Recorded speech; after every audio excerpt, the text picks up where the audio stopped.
नमस्ते बच्चों। आज हम पढ़ेंगे पाठ 3 नौकरी की शर्त। पहले वीडियो देखें आप। नौकरी की शर्त। इस पाठ में लेखक ने उस घटना का वर्णन किया है जो नौकरी की तलाश करने के दिनों में घटी थी। नौकरी की तलाश में निकले लेखक को एक भिखारी और अपने मित्र के मजाक का पात्र बनना पड़ा था।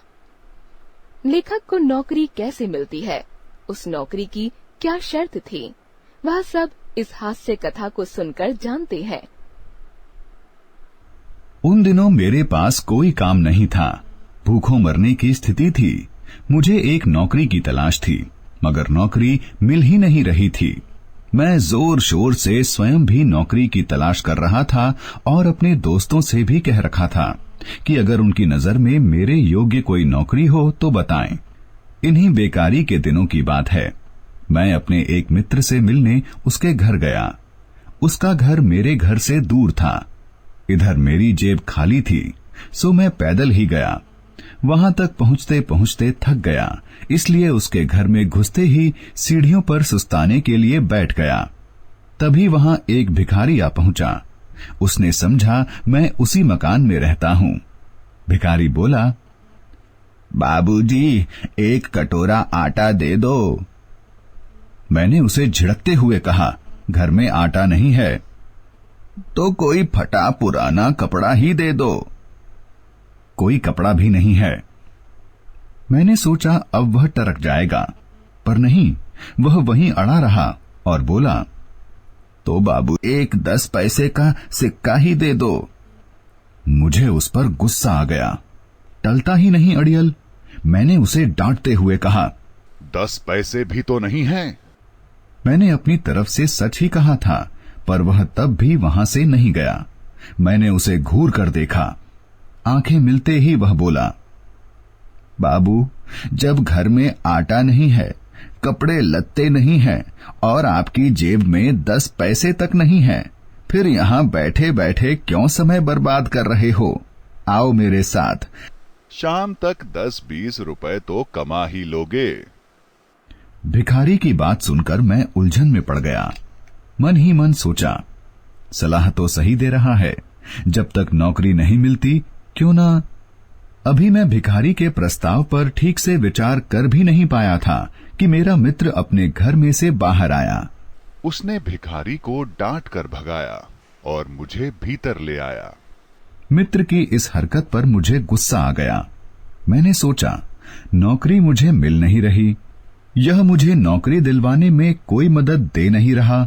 जो एक मददगार मिला उसे ऐसे भगा दिया जैसे अब मेरी रोटी पानी का इंतजाम यही करने वाला हो। मैं उसके बारे में अभी और न जाने क्या क्या सोचता कि उसने मेरे आगे एक अखबार रखते हुए कहा, यह देखो, तुम्हारे लायक एक नौकरी है। यह सुनते ही मेरी खुशी का ठिकाना न रहा। अखबार में लिखा था, एक नव युवक की जरूरत है। काम कोई खास नहीं लिया जाएगा, वेतन अच्छा दिया जाएगा। नौकरी पाने की एक शर्त है, नौकर कभी हंसेगा नहीं। जिस दिन हंसेगा नौकरी से निकाल दिया जाएगा। इस शर्त के साथ नौकरी करने को तैयार नवयुवक यहां दिए गए पते पर आकर मिलें। मित्र ने सलाह दी, शर्त है तो अजीब, पर तुम तो यों भी नहीं हंसते। जब हंसते हो तो लगता है रो रहे हो। अगर तुम कभी हंस भी दिए तो कोई यकीन ही नहीं करेगा कि तुम हंस रहे हो, इसलिए तुम जरूर यह नौकरी कर सकते हो। मित्र की सलाह और अखबार लेकर मैं अपने घर लौट आया। आते ही अलमारी में से दर्पण निकाला, उसे सामने रखा और देर तक हंस हंस कर यह देखता परखता रहा कि मित्र सच कह रहा था या झूठ। बहुत समय तक परीक्षण करने के बाद मैंने पाया कि मित्र ने रत्ती भर भी झूठ नहीं बोला था। अगले दिन मैं उस पते पर जा पहुंचा। घंटी बजाकर किसी के आने की प्रतीक्षा की। जैसे ही दरवाजा खुला, मेरी आंखें खुली की खुली रह गईं। मैं यह देखने समझने की कोशिश करता रहा कि मेरे सामने जो खड़ा है वह आदमी है या भूसे का भरा बोरा। उसमें से आवाज आने पर मैं समझ गया यह आदमी ही है, पर जरा अलग किस्म का है। जैसे ही मैंने उन्हें बताया कि मैं नौकरी पाने के लिए आया हूं, उनके चेहरे पर मुस्कुराहट आ गई। वह बोला, तो भीतर आइए ना। मैंने भीतर जाना चाहा, पर जा न सका। जब कई मिनट तक मैं भीतर नहीं गया तो उन्होंने फिर कहा, आइए ना। मैंने अपनी परेशानी बताई। आप हटें तो मैं भीतर आऊं, अभी तो भीतर घुसने लायक जगह नजर ही नहीं आ रही। इतना कहते कहते मेरे चेहरे पर मुस्कुराहट आ गई। जैसे ही उन्होंने मेरी तरफ देखा, मुझे खटका हुआ, अब तो नौकरी नहीं मिलेगी। पर तभी वह एक तरफ हटते हुए बोले, तो रो क्यों रहे हो? मुझे समझते देर नहीं लगी कि मेरी हंसी को ही वह रोना समझ रहे हैं। मैंने बात बनाई, असल में कई दिनों से बेकार हूं ना, इसलिए रोना आ गया। खैर, हम भीतर पहुंचे और मुझे नौकरी मिल गई। उन्होंने मुझे बताया, तुम्हें हमारे साथ दुकान तक चलना होगा, वहां छोटे मोटे काम करने होंगे, शाम को वापस हमारे साथ घर आना होगा। जब हम घर में घुस जाया करेंगे तो तुम्हारी छुट्टी हो जाया करेगी। कभी कभी हमारे साथ फिल्म देखने भी जाना होगा। बस। इतनी आसान नौकरी पाकर मेरी खुशी का ठिकाना न रहा। कल तक मैं जिसे अपना शारीरिक दोष मानता था, आज वह औरों की नजर में मेरे एक गुण में बदल चुका था। लेखक वीरेंद्र जैन। तो देखा बच्चों, सबसे पहली बात तो हमें किसी पर हंसना नहीं चाहिए। पता चला हम किसी का मजाक उड़ाए, किसी की कोई अपाहिज है, पैर से है, हाथ से है, जैसे भी है, कोई भी दोष है उसमें, लेकिन वो जानबूझकर तो नहीं होगा, तो हमें उसका मजाक नहीं उड़ाना चाहिए। तो इसी कहानी को अब मैं आपको कठिन शब्दों का अर्थ बताऊंगी और आप अंडरलाइन कर सकते हैं। चलिए शुरू करते हैं पाठ। कहानी तो आपको समझ आ ही गई होगी वीडियो में। ये राइटर बात कर रहा है कि उस समय की, जब उनके पास कोई जॉब नहीं थी, कोई भी काम नहीं था, भूखों मरने की स्थिति थी, कि वो इतने लाचार थे, उनके पास कुछ काम नहीं था, यानी वो अब भूखे मर रहे थे। नौबत यहाँ तक आ गई थी। मुझे एक नौकरी की तलाश थी, तलाश यानी कि ज़रूरत थी, वो सर्च कर रहे थे, मगर नौकरी मिल ही नहीं रही थी। मैं ज़ोर ज़ोर से स्वयं भी नौकरी की तलाश कर रहा था, ज़ोर शोर से, मतलब पूरी एनर्जी लगा रखी थी। स्वयं यानी खुद भी नौकरी ढूंढ रहा था और अपने दोस्तों से भी कह रखा था कि अगर उनकी नज़र में मेरे योग्य कोई नौकरी हो तो बताए। मेरे योग्य मतलब जिस नौकरी के लिए मैं कैपेबल हूँ, मुझे बता देना, ऐसा उन्होंने अपने दोस्तों को भी बोल रखा था। इन्हीं बेकारी के दिनों की बात है, जब बेकारी के दिन मतलब जिस समय उनके पास में कोई जॉब नहीं थी, उस समय की वो घटना बता रहे हैं। मैं अपने एक मित्र से मिलके उसके घर मिलने के लिए जाते हैं। मित्र यानी कि दोस्त। उसका घर मेरे घर से दूर तो था और मेरी जेब भी खाली थी, सो मैं पैदल ही चला गया।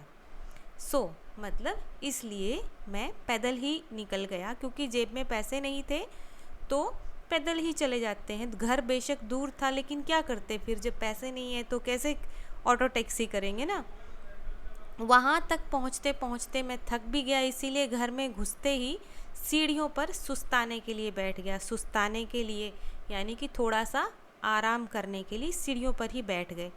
तभी वहाँ पर भिखारी आ पहुँचा। उसको लगा कि मैं ही मकान में रहता हूँ, यानी मकान मेरा ही है, और भिखारी ने उसको बोल दिया कि बाबूजी एक कटोरा आटा दे दो। और मैंने उसे झिड़कते हुए कहा, झिड़कना यानी कि एक तरह से उसको डांट देना, क्योंकि ये इरिटेट थे। एक पहले से ही घर में आटा नहीं है। भिखारी ने बोला तो फटा पुराना कपड़ा ही दे दो। मैंने फिर उसको झिड़क दिया, कोई कपड़ा भी नहीं है। मैंने सोचा अब वह टरक जाएगा, मतलब कि जब मैंने उसको डांट दिया है कि आटा नहीं है और कपड़े मांगे फटे पुराने, तो मैंने उसको बोला कपड़े भी नहीं है, तो मैंने सोचा कि वह टरक जाएगा, यानी कि वो अब यहाँ से चला जाएगा। पर नहीं, वह तो वहीं अड़ा रहा और बोला तो बाबू एक 10 पैसे का सिक्का ही दे दो। ये जिस समय की कहानी है, कॉइन बात कर रहे हैं, सिक्का वो भी 10 पैसे का।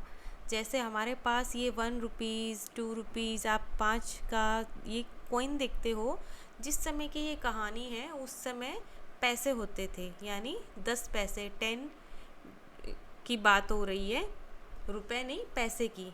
तो उन्होंने उनसे वो भी मांग लिया, मगर उस पर मुझे अब गुस्सा आ गया। क्यों? टलता ही नहीं है अड़ियल। अड़ियल यानी कि जिद्दी, कि कितना पीछे पड़ गया है। इसको बोल दिया, डांटते हुए कहा 10 पैसे भी तो नहीं है। मैंने अपनी तरफ से सच ही तो कहा था। अभी राइटर बोल रहे हैं कि मैंने कौन सा झूठ बोला था कि मेरे पास 10 पैसे का सिक्का भी नहीं है। अगर उसके पास पैसे होते तो वो ना बेचारे ऑटो टैक्सी से कहीं से आ जाते, पैदल चल के आए थे। लेकिन वह वहाँ से गया ही नहीं।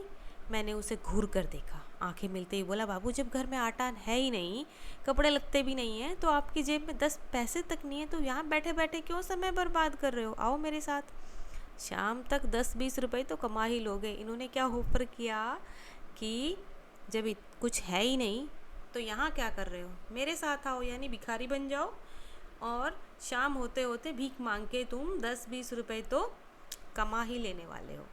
भिखारी की बात सुनकर मैं उलझन में पड़ गया, यानी कि थोड़ा सोच में पड़ गया कि बात तो सही बोल रहा है। मैंने मन ही मन सोचा, सलाह तो ठीक दे रहा है, जब तक नौकरी नहीं मिलती, क्यों ना, वो सोच रहा है अपने मन मन में, नौकरी नहीं मिलती तब तक क्यों ना यही काम कर लिया जाए।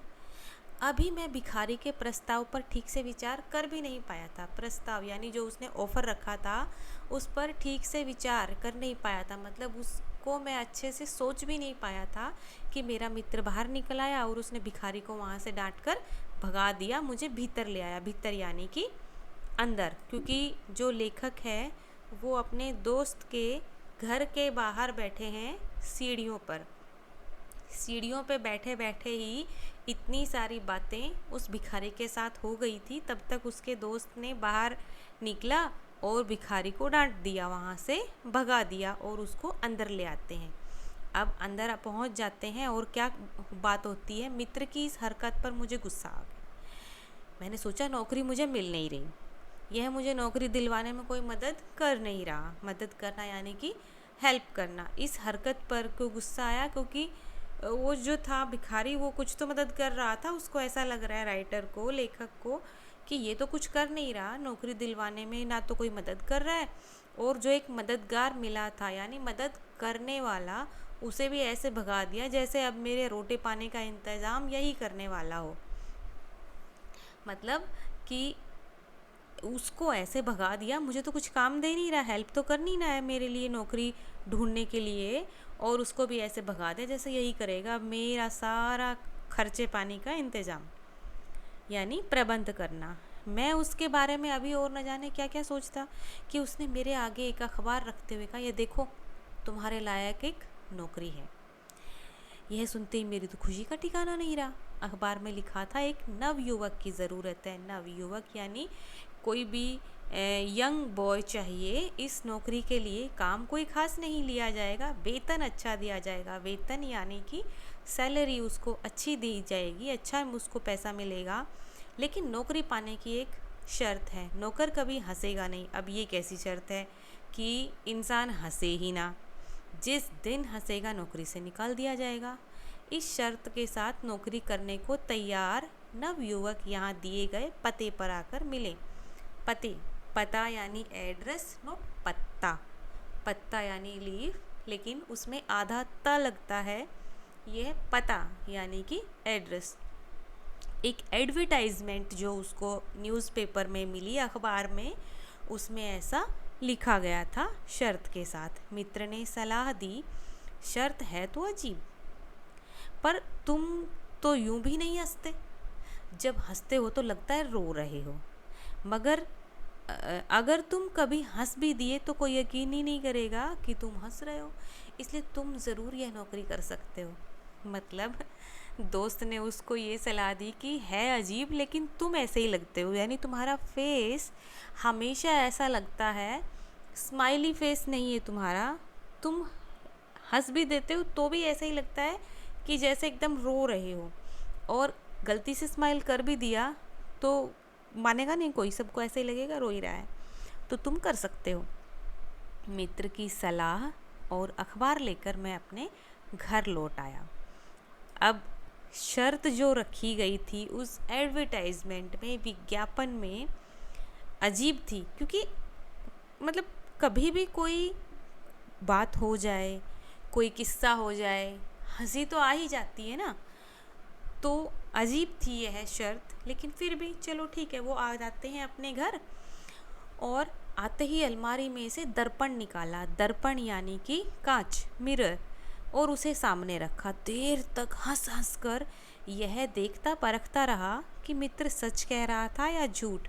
मतलब वो आईने में, दर्पण में खुद ही बार बार ये देखते रहे, हंस हंस के जांचना परखना। मतलब बार बार वो ये कर रहे थे कि जो मेरे दोस्त ने कहा है कहीं वो बात सच है या झूठ है। बहुत समय तक परीक्षण करने के बाद, परीक्षण मतलब उन्होंने बहुत देर तक यह जांच कर ली, उसके बाद पाया कि मित्र ने तो रत्ती भर भी झूठ नहीं बोला था। रत्ती भर भी मतलब ज़रा सा भी झूठ नहीं बोला था। बड़ी देर तक उन्होंने ये जांच किया आईने के सामने खुद को खड़ा करके। अगले दिन मैं उस पते पर जा पहुंचा, उस एड्रेस पर जो उस अखबार में, एडवर्टाइजमेंट में, विज्ञापन में दिया गया था एड्रेस, वहाँ पे घंटी बजाकर किसी के आने की प्रतीक्षा की। प्रतीक्षा यानी कि वेट करना, इंतज़ार करना। जैसे ही दरवाज़ा खुला, मेरी तो आंखें खुली की खुली रह गई। मैं यह देखने समझने की कोशिश करता रहा कि जो सामने खड़ा है आदमी है या भूसे का भरा बोरा। मतलब जो सामने दिख रहे थे उस घर के दरवाजे पर, वो मोटे हैं। इसलिए राइटर ये बात बोल रहे हैं कि पता ही नहीं लगा कि सामने कौन आदमी खड़ा भी है। लेकिन उसमें से आवाज़ आने पर, यानी कि जब उन्होंने बोला, तो मैं समझ गया कि यह आदमी ही है, पर ज़रा अलग किस्म का है, मतलब थोड़ा डिफरेंट टाइप का है। जैसे ही मैंने उन्हें बताया कि मैं नौकरी पाने के लिए आया हूँ, उनके चेहरे पर मुस्कुराहट आ गई। बोला तो भीतर आइए ना। भीतर यानी कि अंदर आइए। मैंने भीतर जाना चाहा पर जा ही नहीं सका। जब कई मिनट तक मैं भीतर नहीं गया तो उन्होंने फिर कहा, आइए ना। मैंने अपनी परेशानी बताई। आप हटें तो मैं भीतर आऊँ। अभी तो भीतर घुसने लायक जगह नज़र ही नहीं आ रही, क्योंकि जो सामने दरवाजे में जो व्यक्ति खड़ा है वो मोटा है, और दरवाजे में खड़े हैं तो आसपास में स्पेस नहीं है जिससे कि लेखक वहाँ अंदर घुस जाए। तो उन्होंने यही कहा कि मैं कैसे जाऊँ, आप हटें तो मैं भीतर आऊँ। अभी तो मैं भीतर घुसने लायक जगह भी मुझे नज़र नहीं आ रही। इतना कहते कहते मेरे चेहरे पर मुस्कुराहट आ गई, और जैसा कि उन्होंने पहले आईने में खुद को जांच परख के निरीक्षण किया था कि जो स्माइल करते हैं वो स्माइल दूसरे को स्माइल नहीं लगती, वो उसको ऐसा लगता है कि रो ही रहा है। तो उन्होंने स्माइल किया, और जैसे ही सामने जो व्यक्ति खड़ा है, मोटा व्यक्ति, उन्होंने देखा, मुझे खटका हुआ, मतलब थोड़ा सा मुझे डाउट हुआ, अब तो नौकरी नहीं मिलेगी। राइटर को ऐसा इसलिए लगा क्योंकि वो स्माइल कर गए थे, जबकि नौकरी की शर्त क्या रखी गई थी, हंसना ही नहीं है। तो इनको खटका हुआ, मतलब ये डाउट हुआ कि अब नौकरी नहीं मिलेगी मुझे। पर तभी वह एक तरफ हटते हुए बोले, तो रो क्यों रहे हो? मुझे समझते देर नहीं लगी कि मेरी हंसी को ही वह रोना समझ रहे हैं। मैंने बात बनाई, असल में कई दिनों से बेकार हूँ ना, इसलिए रोना आ गया। मतलब मेरे पास कोई जॉब नहीं है, इसलिए मुझे रोना आ गया। इन्होंने ये बात कवर कर ली कि सामने वाले को तो पता ही नहीं चला, क्योंकि उनको ऐसा लगा स्माइल भी रोना है, रो रहे हैं। खैर, हम भीतर पहुँचे और मुझे नौकरी मिल गई। उन्होंने मुझे बताया, तुम्हें हमारे साथ दुकान तक चलना होगा, छोटे मोटे काम भी करने होंगे, शाम को जब हम वापस आएंगे हमारे साथ घर वापस आना होगा। जब तक हम घर में घुसेंगे उसके बाद तुम्हारी छुट्टी हो जाएगी, यानी तुम जा सकते हो। और हाँ, कभी कभी हमारे साथ फिल्म देखने भी जाना होगा, फिल्म मूवी देखने के लिए भी जाना पड़ेगा। इतनी आसान नौकरी पाकर तो मेरी खुशी का ठिकाना ही नहीं रहा। मतलब जॉब में करने के लिए कुछ खास नहीं है, हार्ड वर्क उनको नहीं है, बस जो आदमी है उसके साथ जाना है उनके और आना है। दुकान पे जाएंगे, छोटे मोटे काम करवा लेंगे, जाना है, जब वो आ रहे हैं तो साथ में उनके आना है। अच्छी खासी मूवी देखने को भी मिलेगी किसी दिन, जब वो देखना चाहेंगे, लेखक को भी उस दिन मूवी देखने मिल जाएगी। तो उसको लगा कि ये तो बहुत ही आसान है, बहुत ही इजी है नौकरी, कुछ हार्ड वर्क तो है ही नहीं। कल तक मैं जिसे अपना शारीरिक दोष मानता था, मतलब अपनी, उनको लग रहा था कि ये एक डिसेबिलिटी है, कि कुछ ना कुछ इसमें सामने वाला, देखने वाला ऐसा ही बोलता था कि तुम ऐसे ही हो। ऐसे हम बोल देते हैं ना किसी को, अरे बड़े रोतुड़ू हो तुम, तो हमेशा ऐसा फेस रहता जैसे रो ही रहे हो। तो इस तरह से उनको बोला जाता था। तो आज वह औरों की नज़र में मेरे एक गुण में बदल चुका था। मतलब जो व्यक्ति हैं, जो जिसने उनको नौकरी दी, उनकी बात हो रही है कि इन्होंने तो शर्त ही यही रखी थी, शर्त यही थी कि जो नौकरी के लिए आए, इन्होंने शर्त यही रख दी कि हंसेगा नहीं। अभी स्माइल जब ये लेखक करते थे तो दूसरों को ऐसा लगता था कि वो रो रहे हैं। मतलब ये जो उनका एक तरह से उनका सबको दोष लगता था, आज किसी और के लिए वह गुण बन गया, जिसके कारण उनको नौकरी मिल गई। ये थी एक छोटा सा पाठ। अगली वीडियो में हम पाठ 4 के साथ मिलेंगे। आप पाठ पढ़ें, दोहराएं अच्छे से। नमस्ते।